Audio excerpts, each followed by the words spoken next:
আসসালামু আলাইকুম। 18 বাংলা সংবাদে সবাইকে স্বাগত জানাচ্ছি নাজিয়াত শাহরিন। শুরুতেই বিআরবি কেবলস সংবাদ শিরোনাম। নানা চ্যালেঞ্জের মধ্যে প্রায় 8 লাখ কোটি টাকার বাজেট ঘোষণা। রাজস্ব আয়ের লক্ষ্যমাত্রা 5.5 লাখ কোটি, ঘাটতি 2.5 লাখ কোটি টাকা। বাজেটের দাম কমতে পারে চাল, ডাল, তেল, চিনি, ওষুধ সহ বেশ কিছু পণ্যের। দাম বাড়ার তালিকায় রয়েছে মোবাইল ফোন, এসি, ফ্রিজ ও মোটরসাইকেল। বাজেট বাস্তবতা বিবর্জিত দাবি আমির খসরুর। বৈষম্য দূরের প্রতিশ্রুতি প্রতিফলিত হয়নি সিপিডির মূল্যায়ন। মূল্যস্ফীতি কমাতে সুনির্দিষ্ট রোড ম্যাপের অভাব বলছেন ব্যবসায়ীরা। সবার মতামত নিয়েই প্রণয়ন করা হবে জুলাই সনদ। রাজনৈতিক দলগুলোর সাথে ঐক্যমত্য কমিশনের বৈঠকে প্রধান উপদেষ্টা। দূরত্ব কাটিয়ে ঐক্য গড়ার তাগিদ। এবং ডিসেম্বরে ভোট চায় বিএনপি। নির্দিষ্ট মাসে অনমনীয় না থাকার আহ্বান জামায়াতে। জুলাই সনদের আগে নির্বাচনী রোড ম্যাপ দিলে সংস্কার বাধাগ্রস্ত হবে সংলাপে এনসিপি। শুনছিলেন বিআরবি কেবল সংবাদ শিরোনাম, এবারে বিস্তারিত। 2025-26 অর্থ বছরের জন্য 7,90,000 কোটি টাকার বাজেট পেশ করলেন অর্থ উপদেষ্টা ডক্টর সালেউদ্দিন আহমেদ। বিটিভিতে সরাসরি প্রচারিত 54তম বাজেট প্রস্তাবনার লক্ষ্যমাত্রা 5,64,000 কোটি টাকা, ঘাটতি 2,26,000 কোটি। বাজেট বক্তৃতা অর্থ উপদেষ্টা জানান, ঘাটতি কমাতে সংকোচমূলক রাজস্ব নীতি অনুসরণ করছে অন্তর্বর্তী সরকার। বিদেশি সহযোগীদের কাছ থেকে 3.6 বিলিয়ন মার্কিন ডলার বাজেট সহায়তা পাওয়ার সম্ভাবনার কথাও জানান তিনি। অর্থনীতির ভারসাম্য রক্ষায়, বৈষম্যহীন সমাজ প্রতিষ্ঠায় বাজেটের সর্বোচ্চ অগ্রাধিকার দেওয়া হয়েছে কর্মসংস্থান, মানব সম্পদ ও সামগ্রিক সামাজিক উন্নয়নে। শরফুল আলমের রিপোর্ট। জুলাই বিপ্লবে আত্মোৎসর্গকারীরা আমাদের সামনে একটি বিরল সুযোগ তৈরি করে দিয়ে গেছেন দেশকে। সংকোচনমূলক রাজস্ব নীতি অনুসরণ করে অন্তর্বর্তীকালীন সরকারের ও অর্থ উপদেষ্টা হিসাবে নিজের প্রথম বাজেট উপস্থাপন করেন ডক্টর সালেউদ্দিন আহমেদ। 54তম প্রস্তাবিত বাজেটে ব্যয় ধরা হয়েছে 7,90,000 কোটি টাকা। ইতিহাস সৃষ্টি করে আগের অর্থ বছরের চেয়ে এবারের বাজেট কমল 7,000 কোটি টাকা। বিশাল বাজেটের উন্নয়ন পরিচালনা, খাদ্য, দেশি বিদেশি ঋণ পরিশোধ ও অগ্রিম ঋণ প্রদান, বার্ষিক উন্নয়ন কর্মসূচি সব মিলে এই অর্থ ব্যয়ের প্রস্তাব দিয়েছেন অর্থ উপদেষ্টা। আপাতত প্রবৃদ্ধির গতিবৃদ্ধির পরিবর্তে অর্থনীতির ভিত মজবুত করার দিকে আমরা অধিকতর মনোযোগ দিচ্ছি। এই শক্তিশালী ভিত্তি হবে আগামী বাংলাদেশের বিনির্মাণের সোপান এবং সকল স্তরে বৈষম্যহীন ব্যবস্থার নিশ্চয়তা প্রদান হবে আমাদের মূল লক্ষ্য। উচ্চ মূল্যস্ফীতির মধ্যেই এনবিআর এর রাজস্ব লক্ষ্যমাত্রা বাড়ানো হয়েছে। আসছে অর্থ বছরে রাজস্ব আদায়ের লক্ষ্যমাত্রা ধরা হয়েছে 5,64,000 কোটি টাকা। চড়া সুদে ঋণের পরিমাণ কমাতে ঘাটতির লক্ষ্যমাত্রা কমানো হয়েছে। কঠিন অর্থনীতির বিশেষ সময়ে সবচেয়ে বেশি প্রাধান্য দেওয়া হচ্ছে মূল্যস্ফীতি নিয়ন্ত্রণ। দেশীয় শিল্পের বিকাশে বিশেষ গুরুত্ব দিয়ে বরাদ্দ বাড়ানোর প্রস্তাব করা হয়েছে কর্মসংস্থান ও সামাজিক সুরক্ষা খাতে। নাগরিক সুবিধা, কর্মসংস্থান ইত্যাদি বিষয়ের উপর জোর দেওয়া হয়েছে। স্বল্পোন্নত দেশ হতে উত্তরণ এবং জলবায়ু পরিবর্তনের ফলে ক্রমাগত যে সকল সুযোগ সৃষ্টি তার সুবিধা ভোগ এবং যে সকল চ্যালেঞ্জ তৈরি হয়েছে তাকে মোকাবেলা করে টেকসই উন্নয়ন নিশ্চিত করার দিকেও মনোযোগ দেওয়া হয়েছে। মেগা প্রকল্প না থাকায় উন্নয়ন ব্যয় 2,45,000 কোটি টাকা ধরা হয়েছে, যার মধ্যে এডিবিতে যাবে 3,30,000 কোটি টাকা। বাজেট বক্তৃতায় সংস্কারের অংশ হিসাবে কমিশনগুলো কাজ করছে জানিয়ে অর্থ উপদেষ্টা চলতি অর্থ বছরের সম্পূরক বাজেট উপস্থাপন করেন। এর আগে 2025-26 অর্থ বছরে 7,90,000 কোটি টাকার বাজেট অনুমোদন করে উপদেষ্টা পরিষদ। প্রধান উপদেষ্টার তেজগাঁও কার্যালয়ে অনুষ্ঠিত উপদেষ্টা পরিষদের বৈঠকে এই অনুমোদন দেয়া হয়। প্রস্তাবিত নতুন অর্থ বছরের বাজেট পেশের পর মতামতের ভিত্তিতে অধ্যাদেশের মাধ্যমে জুন মাসের শেষের দিকে পাশ হবে 2025-26 সালের বাজেট। বরাদ্দ কমিয়ে আগামী অর্থ বছরের জন্য নতুন বাজেট পেশ করলেন অর্থ উপদেষ্টা। এবারের বাজেটে সবচেয়ে বেশি গুরুত্ব দেওয়া হচ্ছে কম আয়ের মানুষকে। এই জন্য সামাজিক সুরক্ষা খাতের বরাদ্দ যেমন বাড়ছে তেমনি কমছে উপকারভোগীর সংখ্যা।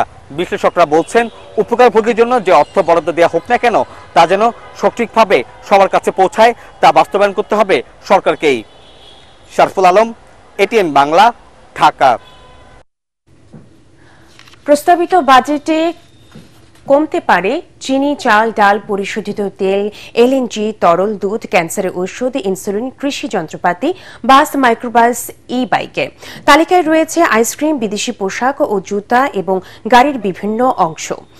অন্যদিকে দাম বাড়া তালিকায় রয়েছে বাড়ি নির্মাণের বিভিন্ন উপকরণ, AC, fridge, mobile phone, LPG, motorcycle, cigarette ও প্লাস্টিক পণ্য, বিদেশি চকলেট ও লিপস্টিক।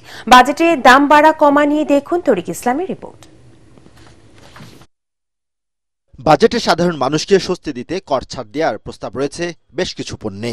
বাজেটে কমানো হতে পারে ঋণপত্রের কমিশনের উচ্চ কর, ফলে দাম কমবে চাল, ডাল, আটা, লবণ, চিনি ও ভোজ্য তেলের, যেখানে টন প্রতি ৫০০ টাকা কমবে চিনির আমদানি ব্যয়। স্থানীয় পর্যায়ে ভ্যাট অব্যাহতি দেওয়ায় দাম কমবে স্যানিটারি ন্যাপকিন, তরল দুধ ও কলমের।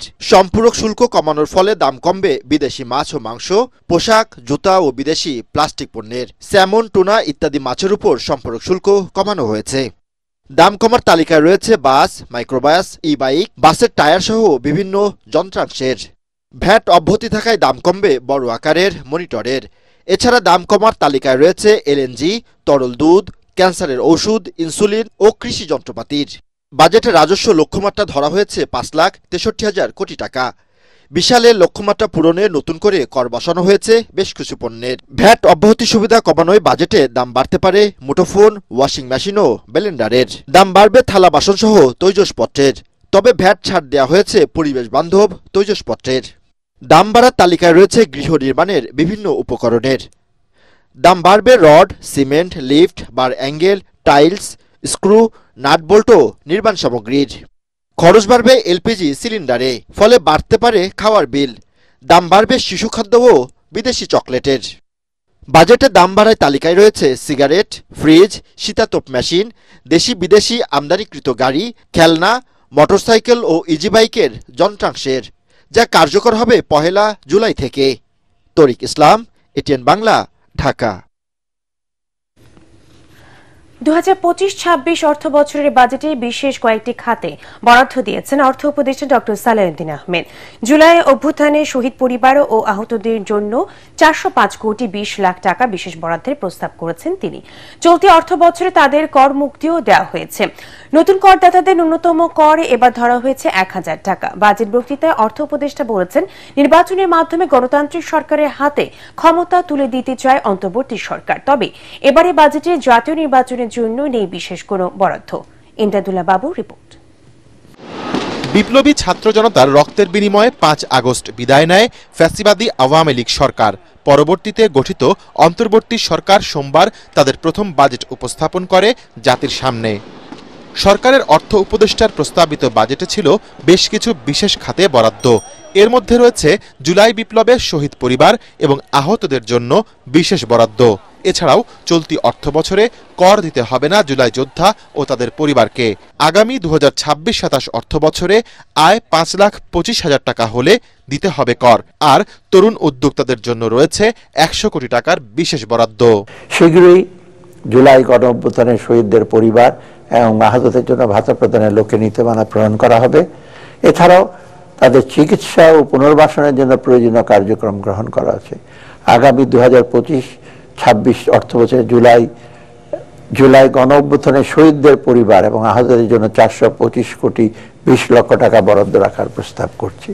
ব্যক্তি পর্যায়ে করমুক্ত আয়সীমা এবার পুরুষদের জন্য ৩,৫০,০০০ টাকা এবং নারীদের জন্য ৪ লাখ টাকা প্রস্তাব করা হয়েছে। নতুন করদাতাদের ন্যূনতম কর ধরা হয়েছে ১,০০০ টাকা। সামাজিক সুরক্ষায় কমানো হয়েছে বরাদ্দ, তবে বাড়ানো হয়েছে পরিসর। নতুন করে যুক্ত হয়েছে ৪ লাখ পরিবার। ৫০ থেকে ১০০ টাকা পর্যন্ত বেড়েছে বিভিন্ন মাসিক ভাতা। বয়স্ক ভাতা করা হয়েছে ৬৫০, নারী ও বিধবা ভাতা ৬৫০ এবং প্রতিবন্ধী ভাতা করা হয়েছে ৯০০ টাকা। পেনশন ছাড়া সামাজিক নিরাপত্তা খাতে বরাদ্দ দেওয়া হয়েছে প্রায় ৯৫,০০০ কোটি টাকা।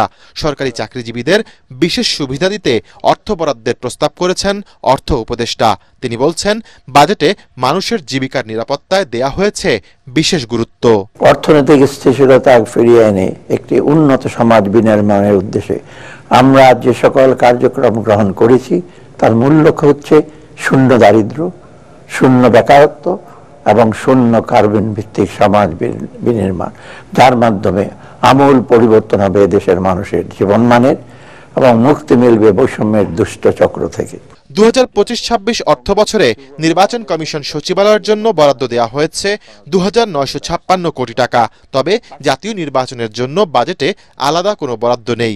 অন্তর্বর্তী সরকারের অন্যতম লক্ষ্য হল নির্বাচন ব্যবস্থার সংস্কার, একটি অবাধ ও নিরপেক্ষ নির্বাচনের মাধ্যমে জনগণের ভোটাধিকার প্রতিষ্ঠা করা এবং গণতান্ত্রিক সরকারের হাতে ক্ষমতা হস্তান্তর করা। গত 1.5 দশকে দেশের নির্বাচন ব্যবস্থা পুরোপুরি ভেঙে ফেলা হয়েছে। তাই আমরা নির্বাচনী ব্যবস্থার সংস্কারের উপর সর্বোচ্চ অগ্রাধিকার প্রদান করেছি এবং এ লক্ষ্যে বিভিন্ন আইন, নীতিমালা ও আদেশের সংশোধন ও সংস্কারের কার্যক্রম হাতে নিয়েছি। এছাড়া স্বাস্থ্য খাতে গত অর্থ বছরের তুলনায় বাড়িয়ে বরাদ্দ দেওয়া হয়েছে 41,908 কোটি টাকা। ইমদাদুল্লাহ বাবু, ATN বাংলা, ঢাকা। 2025-26 অর্থ বছরের প্রস্তাবিত বাজেট বাস্তবতা বিবর্জিত, এতে গুণগত বা কাঠামোগত কোনো পরিবর্তন নেই বলে দাবি করেছেন বিএনপির স্থায়ী কমিটির সদস্য আমির খসরু মাহমুদ চৌধুরী। তাৎক্ষণিক প্রতিক্রিয়া জানাতে গিয়ে তিনি বলেন, অন্তর্বর্তী সরকারের প্রস্তাবিত বাজেট আগের সরকারের ধারাবাহিকতা। তিনি বলেন, রাজস্ব আয়ের সাথে বাজেটের আকারের কোনো সামঞ্জস্য নেই, মৌলিক বিষয়গুলোতেও গলদ রয়ে গেছে। বর্তমান পরিস্থিতিতে বাজেটের আকার আরও ছোট হওয়া উচিত ছিল মন্তব্য করে তিনি বলেন, বাজেট বাস্তবায়ন সরকারের জন্য কঠিন হবে। রাজস্ব আয়কে ভিত্তি করে আসলে বাজেট করা উচিত, তাহলে আপনার প্রাইভেট সেক্টরে মানি ফ্লোটা থাকলো, তার বিনিয়োগ থাকলো এবং ইন্টারেস্ট রেটটা কমে আসলো, আপনার বিদেশ থেকে ঋণটা কমে আসলো, ঋণ সার্ভিসিং কমে, যে সুদের হার, সুদটা কম পেমেন্ট করতে হবে, কিন্তু সেই জায়গা থেকে আমরা খুব একটা সরে আসতে পারি নাই। আমাদের রাজস্ব আয়ের সাথে বাজেটের সাইজের একটা সম্পৃক্ততা থাকা উচিত ছিল, আমি মনে করি সেটা হয়নি। বিচ্ছিন্নভাবে কিছু ভালো পদক্ষেপ থাকলেও বৈষম্য দূর করার প্রতিশ্রুতি বাজেটে পরিপূর্ণভাবে প্রতিফলিত হয়নি বলে তাৎক্ষণিক প্রতিক্রিয়া জানিয়েছে center for policy dialogue CPD। সংস্থাটি ধানমন্ডি কার্যালয়ে বাজেট নিয়ে আয়োজিত সংবাদ সম্মেলনে এই কথা জানান নির্বাহী পরিচালক ডক্টর ফাহমিদা খাতুন। তিনি বলেন, কালো টাকা সাদা করার কর হার বাড়ানো হলেও এই সুযোগ একবার কিংবা দুবার দিয়ে বন্ধ করতে হবে। এবারে বাজেটে শিক্ষা, স্বাস্থ্য ও কৃষি খাতে বাজেট বরাদ্দ কমানোর উদ্বেগ জানিয়েছে CPD, তবে করমুক্ত আয় সীমা বাড়ানোকে স্বাগত জানিয়েছে সংস্থাটি। কিছু কিছু পদক্ষেপ ভালো নেওয়া হয়েছে বিচ্ছিন্নভাবে, কিন্তু দেখা যাচ্ছে যে পুরো একটা হোলিস্টিক ভাবে কাঠামোগত পরিবর্তন সেটা লক্ষ্য করা যাচ্ছে না। মনে হচ্ছে যে একই কাঠামোর মধ্যে এখানে একটু বেশি, ওখানে একটু কম, এরকম করে নেওয়া হয়েছে। এবং যে মূল বিষয়টা, যে দর্শন বাজেটের, যে এখানে বৈষম্যবিহীন এর কথা, সমাজের কথা বলা হয়েছে, উদ্দেশ্যটার সাথে বাস্তবে যে পদক্ষেপগুলি নেওয়া হয়েছে সব ক্ষেত্রে সেটা সাযুজ্যপূর্ণ হয় নাই। বাজেটে মূল্যস্ফীতি কমানোর সুনির্দিষ্ট রোডম্যাপ নেই বলে জানিয়েছে Dhaka chamber of commerce and industries DCCI। রাজধানী মতিঝিলে DCCI কার্যালয়ে আয়োজিত সংবাদ সম্মেলনের সভাপতি তাসকিন আহমেদ তাৎক্ষণিক প্রতিক্রিয়ায় এই কথা বলেন। তিনি বলেন, মূল্যস্ফীতি ও অর্থনৈতিক সংকট বিবেচনায় করমুক্ত আয়ের সীমা অপরিবর্তিত রাখা হতাশাজনক। এছাড়া বাজেটে অনেক ভালো দিক আছে যা বাস্তবায়ন করা সম্ভব হলে অর্থনীতি নতুন মাত্রা পাবে বলেও মনে করেন তিনি। মূল্যস্ফীতি কমাতে বাজেটে দৃশ্যমান আমরা কোনো রোডম্যাপ দেখতে পাইনি। ঘাটতি বাজেট মেটাতে গত বছরের থেকে বেশি মাত্রায় ব্যাংক নির্ভর হওয়া একটি নেতিবাচক দিক। মূল্যস্ফীতি ও অর্থনৈতিক সংকট বিবেচনায় করমুক্ত আয়সীমা অপরিবর্তিত রাখাটা হতাশাজনক। আমরা করমুক্ত আয়সীমার জন্য শক্তভাবে 5 লক্ষ টাকা করার জন্য দাবি করেছিলাম। প্রসপেক্টিভ করের বিধান ইতিবাচক, তবে কর স্ল্যাব পরিবর্তন মধ্যবিত্ত ও চাকরিজীবীদের উপর করের বোঝাটা বৃদ্ধি পাবে। দূরত্ব ঘুচিয়ে জুলাই সনদের তালিকায় বেশি ইস্যু যুক্ত করার আহ্বান জানিয়েছেন প্রধান উপদেষ্টা doctor Mohammad Yunus. Foreign service একাডেমিতে জাতীয় ঐকমত্য কমিশনের সর্বদলীয় বৈঠকে এই আহ্বান জানান তিনি। জানান, সবার মতামতে চূড়ান্ত করা হবে জুলাই সনদ। এ সময় প্রধান উপদেষ্টা বলেন, বিভক্তি নয়, করতে হবে ঐক্যবদ্ধ হওয়ার রাজনীতি। বিস্তারিত জানাচ্ছেন একরামুল হক সাহেব।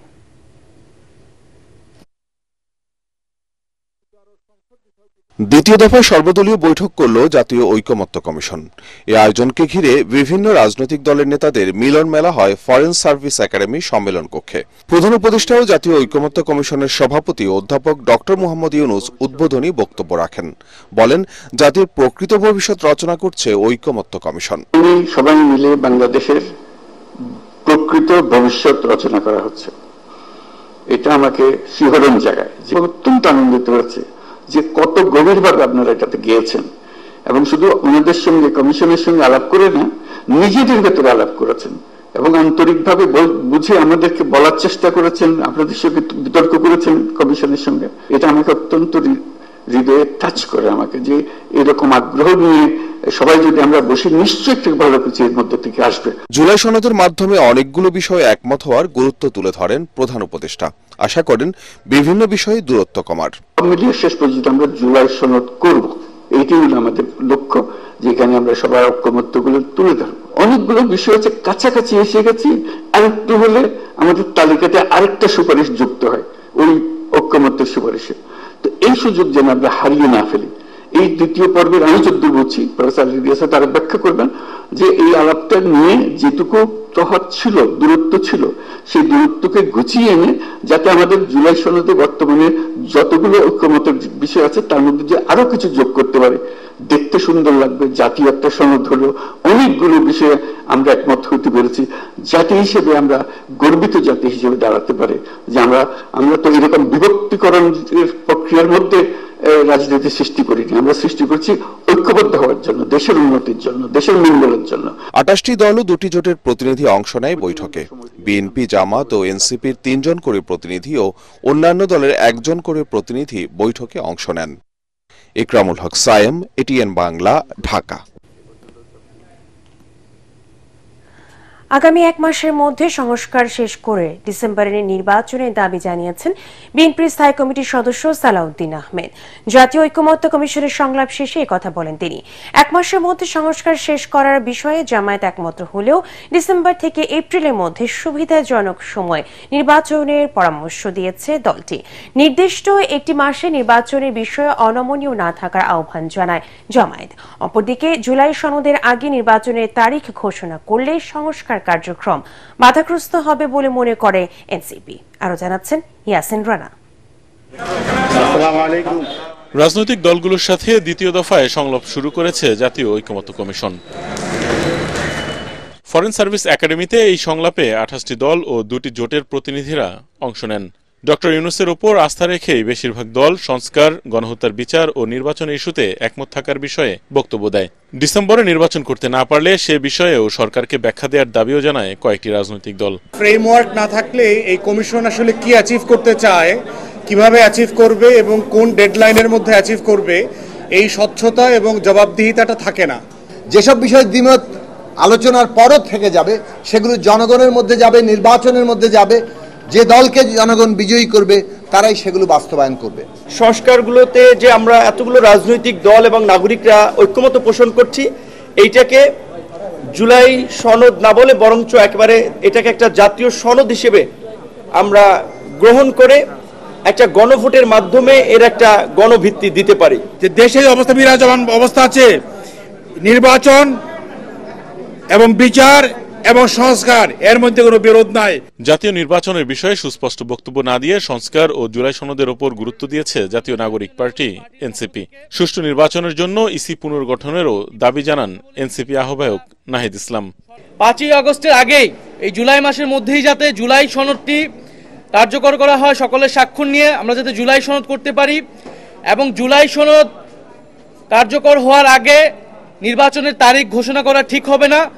জুলাই সনদ ঘোষণার আগে যদি নির্বাচনের তারিখ ঘোষিত হয় তাহলে সংস্কার প্রক্রিয়া ব্যাহত হতে পারে। তাই আমরা আহ্বান জানিয়েছি যে 16 বছর আমরা অপেক্ষা করেছি, 10 মাস অপেক্ষা করেছি, আমরা আরো 2 মাস অপেক্ষা করতে চাই। মে জুন মাস বর্ষাকাল, তাই এপ্রিলের মধ্যে নির্বাচনের কথা জানিয়েছে জামায়াতে নায়েবে আমির ডাক্তার সৈয়দ আব্দুল্লাহ মোহাম্মদ তাহের। তিনি বলেন, অতীতের মতো প্রহসনের নির্বাচন চায় না জামাত, তাই লেভেল প্লেইং ফিল্ড নিশ্চিত করার তাগিদ দেন তিনি। আমরা বলেছি যে প্রধান উপদেষ্টা তার সার্বিক প্রস্তুতি যে প্রিকন্ডিশন আমরা দিয়েছি, সংস্কার, লেভেল প্লেইং ফিল্ড, প্রবাসীদের ভোটের যে অ্যারেঞ্জমেন্ট, এই সব কিছুকে সুচারুভাবে সম্পন্ন করে ওনারা ডিসেম্বর থেকে এপ্রিলের ভিতরে যে কোনো সময় উনি নির্বাচন দেন, আমরা সেটা ব্যাপারে একমত আছি। আমরা অন্য দলের প্রতি অনুরোধ করেছি কেউ যেন কোনো একটা পার্টিকুলার দিন ক্ষণ নিয়ে খুব শক্ত না থাকে, রিজিড না থাকে, শব্দটি উচ্চারণ করেছে। বিএনপির স্থায়ী কমিটির সদস্য সালাউদ্দিন আহমেদ বলেন, কিছু বিষয়ে দ্বিমত থাকা গণতন্ত্রের সৌন্দর্য। 1 মাসের মধ্যে সংস্কার শেষ করে ডিসেম্বরে নির্বাচনের দাবি জানান তিনি। আমরা মনে করি ডিসেম্বরের ভিতরে নির্বাচন অনুষ্ঠান করা জাতীয় সংসদের খুবই সম্ভব এবং এর আগেই জরুরি ভিত্তিতে যে সমস্ত সংস্কার করা প্রয়োজন, বিশেষ করে নির্বাচনমুখী, সেই সংস্কারগুলোকে চিহ্নিত করে আমরা ঐক্যমতের মাধ্যমে সেগুলো বাস্তবায়ন করি এবং সেই এমন কোনো সংস্কার নাই যেগুলো 1 মাসের মধ্যে বাস্তবায়ন করা সম্ভব হবে না। বিশেষ করে সংবিধান সংশোধনী ব্যতিরেকে অন্যান্য সকল সংশোধনী যেগুলো একমত হবে সংস্কার প্রস্তাব, সেগুলো অর্ডিন্যান্সের মাধ্যমে, নির্বাহী আদেশের মাধ্যমে, অফিস আদেশের মাধ্যমে 1 মাসের ভিতরে বাস্তবায়ন করা সম্ভব, সেটা আমরা বুঝিয়ে দিয়েছি। তবে যেগুলো ঐক্যমত্যে আমরা আসতে পারবো সেই বিষয়গুলো অবশ্যই জাতীয় সংসদের পরবর্তী গঠিত জাতীয় সংসদে সেগুলো সংশোধনী হবে, কিন্তু তার আগে ঐক্যমতের ভিত্তিতে সনদ স্বাক্ষরিত হলেই যথেষ্ট। সংলাপে 15 জুলাইয়ের মধ্যে জুলাই সনদ ঘোষণা করা হবে বলে আশ্বাস দিয়েছে অন্তর্বর্তী সরকার। রাজনৈতিক দলগুলোর সাথে দ্বিতীয় দফার এই সংলাপ ঈদের পরেও চলবে। ইয়াসিন রানা, এটিএন বাংলা, ঢাকা। বহুল আলোচিত সাবেক মেজর সিনহা হত্যা মামলায় বরখাস্ত ওসি প্রদীপ কুমার দাস ও পুলিশ পরিদর্শক লিয়াকত আলীর মৃত্যুদণ্ড বহাল রেখেছে হাইকোর্ট। বহাল রাখা হয়েছে 6 জনের যাবজ্জীবন কারাদণ্ডের সাজাও। বিচারপতি মোস্তাফিজুর রহমান ও বিচারপতি সগির হোসেনের দ্বৈত বেঞ্চ সকালে এই রায় ঘোষণা করেন।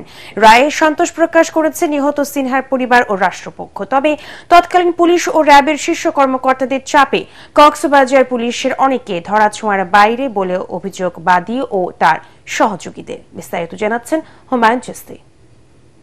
2020 সালের 31 জুলাই রাতে কক্সবাজারের মেরিন ড্রাইভ সড়কের শামলাপুর চেকপোস্টে মেজর সিনহা 2 হাত উঁচু করে নামলেও পরিকল্পিতভাবে তাকে গুলি করে হত্যা করে পুলিশ। পরে মাদক দিয়ে ঘটনা ভিন্ন খাতে নেয়ারও চেষ্টা করা হয়েছিল। 2022 সালের 31 জানুয়ারি কক্সবাজারের জেলা ও দায়রা জজ আদালত টেকনাফ থানার সাবেক ওসি প্রদীপ কুমার দাস ও বাহারছড়া পুলিশ তদন্ত কেন্দ্রের তৎকালীন পরিদর্শক বরখাস্তকৃত লিয়াকত আলীকে মৃত্যুদণ্ড দেয়। অপর 6 আসামিকে যাবজ্জীবন কারাদণ্ড দেয় আদালত। মামলার ডেথ রেফারেন্স ও আপিলের শুনানি শেষে বিচারিক আদালতের রায় বহাল রাখে হাইকোর্ট। মহামান্য হাইকোর্ট বিভাগ আজকে নিম্ন আদালতের বিচারিক আদালতের রায় বহাল রেখেছেন, অর্থাৎ 2 জনের ফাঁসি এবং 6 জনের যাবজ্জীবন জেল, এটি বহাল রেখেছেন। আগামী প্রজন্মের জন্য বাসযোগ্য করে গড়ে তুলে রাখার জন্য এই বিচারটা প্রয়োজন এবং এই শাস্তিটা বহাল রাখা প্রয়োজন। এই নির্মম হত্যাকাণ্ডের বিচার যদি বাংলাদেশের মাটিতে আমরা না করতে পারি, তাহলে এই বাংলাদেশ তার সভ্যতার ইতিহাসে একটি প্রশ্নবোধক চিহ্ন হয়ে থাকবে। আমরা মনে করি মেজর সিনহা তার জীবন দিয়ে যত মানুষের জীবন রক্ষা করে গেছেন, তাদের প্রতিটি নিঃশ্বাস তার আত্মার শান্তি মাগফিরাত কামনা করবে। বিচারের পরবর্তী ধাপগুলো দ্রুত শেষ করে রায় কার্যকর চান নিহত সিনহার পরিবার। তার বড় বোনের আক্ষেপ, পুলিশ কর্তৃক হত্যাকাণ্ডের পরও ধরাছোঁয়ার বাইরে রয়ে গেছে কক্সবাজারের তৎকালীন পুলিশের এসপি মাসুদ হোসেন। আমাদের তো আরো সামনে যেতে হবে, আরো কিছু পথ যেতে হবে, অ্যাপিলেট ডিভিশন আছে। সো ওই ফেজগুলো পার করার পরে যেই দিন রায়টা কার্যকর হবে, যদি একই রায় থাকে এবং রায়টা কার্যকর হয়, সেদিনে আমরা বলবো আসলে আমরা চূড়ান্তভাবে সন্তুষ্ট। বাদীর সহযোগী সাবেক সেনা কর্মকর্তাদের অভিযোগ, তৎকালীন আইজিপি বেনজির ও র্যাবের তখনকার ডিজি চৌধুরী আব্দুল্লাহ আল মামুনের চাপে এসপিকে মামলা থেকে বাদ দিতে হয়েছিল। সরকারের কারণে বাধাগ্রস্ত হয়েছে, এটা বুঝতে হবে আপনাদেরকে। অ্যাটর্নি জেনারেল জানিয়েছেন, দ্রুত নিষ্পত্তি করতে আপিল বিভাগেও মামলাটি দ্রুত শুনানির উদ্যোগ নেবে রাষ্ট্রপক্ষ। হুমায়ুন চিস্তি, এটিএন বাংলা, ঢাকা। দ্রুতই জামায়াতে ইসলামীর নিবন্ধন ও প্রতীক ফিরিয়ে দেবে নির্বাচন কমিশন। ইসি এ বিষয়ে ইতিবাচক বলে জানান দলটির সহকারী secretary general AHM Hamidur Rahman Azad. এর আগে এসব ইস্যুতে নির্বাচন কমিশনের সাথে বৈঠক করে জামায়াতে ইসলামীর 6 সদস্যের প্রতিনিধি দল, যার নেতৃত্ব দেন সহকারী secretary general AHM Hamidur Rahman Azad. বৈঠক শেষে তিনি বলেন, গতকাল আদালত ইসিকে নিবন্ধন পূর্বের অবস্থায় ফিরিয়ে দিতে আদেশ দিয়েছে। জনগণ দ্রুত জামায়াতকে আগের অবস্থায় দেখতে পাবে বলে তাদের প্রত্যাশা। পাশাপাশি আদালতের আদেশ অনুযায়ী অনায়াসেই তাদের নির্ধারিত প্রতীক দাড়িপাল্লা ফেরত পাবেন বলেও আশাবাদ জানান দলের সহকারী সেক্রেটারি জেনারেল হামিদুর রহমান আজাদ। বাংলাদেশ জামায়াত ইসলামী 13 সালের রায়ের পূর্বে যেভাবে নির্বাচন কমিশনের নিবন্ধিত দল ছিল, বিগত ফ্যাসিস্ট সরকার অন্যায়ভাবে সেটা কেড়ে নিয়েছিল, আমরা সে অধিকারটা পেয়েছি। এই আদেশের মধ্য দিয়ে আদালত এখানে ন্যায় বিচারের পরিচয় দিয়েছে। ভারী বর্ষণে এবং ঝড়ে ক্ষতিগ্রস্ত সেন্ট মার্টিন দ্বীপের 1000 পরিবারের মাঝে ত্রাণ বিতরণ করেছে নৌবাহিনী। চট্টগ্রাম নৌ অঞ্চলের সার্বিক ব্যবস্থাপনায় প্রয়োজনীয় ত্রাণ সামগ্রী নিয়ে সেন্ট মার্টিনে যায় নৌবাহিনী জাহাজ বানৌজা সমুদ্র জয়। এ সময় নৌবাহিনী জাহাজ বানৌজা প্রত্যয় মেডিকেল ক্যাম্পের আয়োজন করে। এ সময় এই মেডিকেল ক্যাম্পেইনে শিশু, নারী সহ 5 শতাধিক মানুষকে চিকিৎসা সেবা দেয় চিকিৎসক দল। বিনামূল্যে ঔষধ বিতরণ করা হয়। আবহাওয়া পরিস্থিতি স্বাভাবিক না হওয়া পর্যন্ত এই সহায়তা কার্যক্রম অব্যাহত থাকবে বলে জানিয়েছে নৌবাহিনী।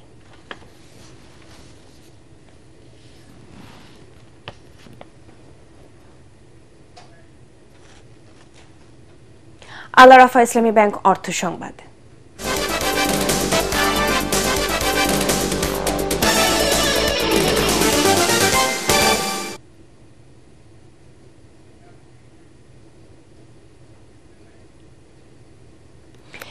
ইচ্ছের হাত বাড়ায়, পরিবেশকে পরিচ্ছন্ন রাখি, এই স্লোগানে অনুষ্ঠিত হল বাংলাদেশের জনপ্রিয় ক্লিয়ার ড্রিঙ্কস ব্র্যান্ড ক্লেমন এর কমিউনিটি CSR ক্যাম্পেইন 2025। এ উপলক্ষে আয়োজিত সংবাদ সম্মেলনে আকিজ ফুড অ্যান্ড বেভারেজ লিমিটেডের ডিরেক্টর অপারেশন সৈয়দ জহুরুল আলম বলেন, ক্লেমন বছর জুড়ে বিভিন্ন CSR কার্যক্রম পরিচালনা করে থাকে। এর অংশ হিসেবে এই ক্যাম্পেইন, যার মূল উদ্দেশ্য কোরবানির পশুর বর্জ্য দ্রুততম সময় অপসারণ করে পরিবেশকে পরিচ্ছন্ন রাখতে জনগণকে উদ্বুদ্ধ করা। রাজধানী মিরপুরে আয়োজিত এক অনুষ্ঠানে বড় পলিথিন ব্যাগ, পশুর রক্ত ধুয়ে পরিষ্কার ও জীবাণু মুক্ত রাখার জন্য ব্লিচিং পাউডার সহ বর্জ্য অপসারণের দিক নির্দেশনা সম্বলিত লিফলেট বিতরণ করা হয়। এছাড়া বিভিন্ন স্থানে স্থাপন করা হয় সচেতনতামূলক ব্যানার।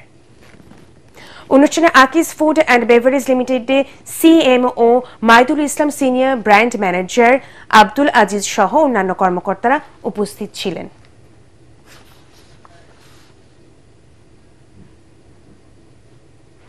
আন্তর্জাতিক সংবাদ।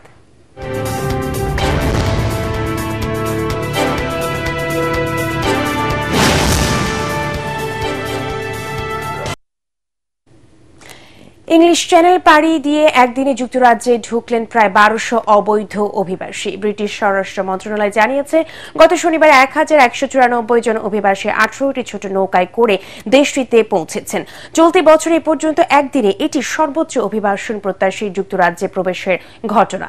এই ঘটনায় গভীর উদ্বেগ জানিয়েছেন দেশটির প্রতিরক্ষা মন্ত্রী জন হিলি। তিনি জানান, গত 5 বছরে যুক্তরাজ্য তার সীমান্ত নিয়ন্ত্রণ হারিয়েছে। অভিবাসীদেরকে যেভাবে চোরা কারবারিরা ট্যাক্সের মতো তুলে এনে চ্যানেল পার করাচ্ছে তা খুবই ভয়ঙ্কর ও উদ্বেগজনক। ব্রিটিশ স্বরাষ্ট্র মন্ত্রণালয়ের তথ্য মতে এবছর এখন পর্যন্ত 14,811 জন অভিবাসন প্রত্যাশী অবৈধভাবে দেশটিতে ঢুকেছেন, যা গত বছরের তুলনায় 42% বেশি।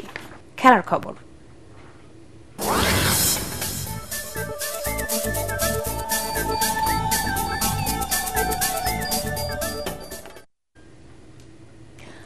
বাংলাদেশ জাতীয় ফুটবল দলের হয়ে খেলতে ঢাকায় পৌঁছেছেন ইংল্যান্ডে জন্ম নেয়া মিডফিল্ডার হামজা চৌধুরী।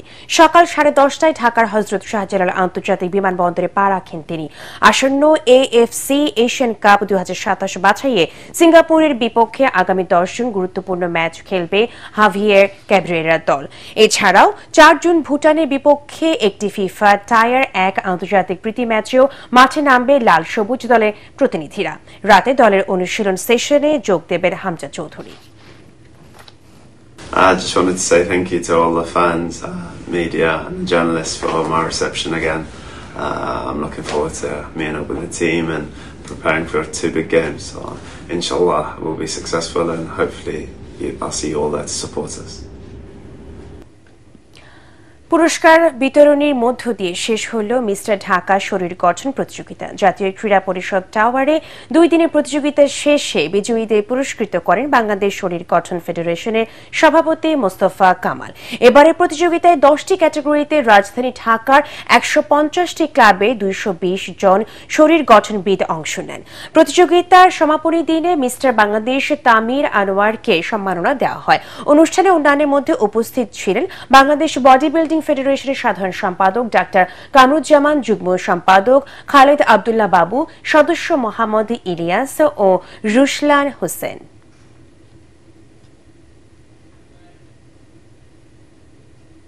শেষ করার আগে বিআরবি কেবল সংবাদ শিরোনামগুলো জানিয়ে দেব আরো একবার। নানা চ্যালেঞ্জের মধ্যে প্রায় 8 লাখ কোটি টাকার বাজেট ঘোষণা। রাজস্ব আয়ের লক্ষ্যমাত্রা 5.5 লাখ কোটি, ঘাটতি 2.25 লাখ কোটি টাকা। বাজেটের দাম কমতে পারে চাল, ডাল, তেল, চিনি, ওষুধ সহ বেশ কিছু পণ্যের। দাম বাড়ার তালিকায় রয়েছে motor, mobile phone, AC, fridge ও মোটরসাইকেল। বাজেট বাস্তবতা বিবর্জিত দাবি আমির খসরুর। বৈষম্য দূরের প্রতিশ্রুতি প্রতিফলিত হয়নি সিপিডির মূল্যায়ন। মূল্যস্ফীতি কমাতে সুনির্দিষ্ট রোডম্যাপের অভাব বলছেন ব্যবসায়ীরা। সবার মতামত নিয়েই প্রণয়ন করা হবে জুলাই সনদ। রাজনৈতিক দলগুলোর সাথে ঐকমত্য কমিশনের বৈঠকে প্রধান উপদেষ্টা। দূরত্ব কাটিয়ে ঐক্য করার তাগিদ। এবং ডিসেম্বরে ভোট চায় বিএনপি। নির্দিষ্ট মাসে অনমনীয় না থাকার আহ্বান জামায়াতের। জুলাই সনদের আগে নির্বাচনী রোডম্যাপ দিলে সংস্কার বাধাগ্রস্ত হবে সংলাপে এনসিপি। পরবর্তী সংবাদ দেখার আমন্ত্রণ জানিয়ে এখনকার মতো শেষ করছি। 18 বাংলার সংবাদ ইউটিউবে দেখতে ব্রাউজ করুন youtube/18 বাংলা নিউজ। ধন্যবাদ সবাইকে।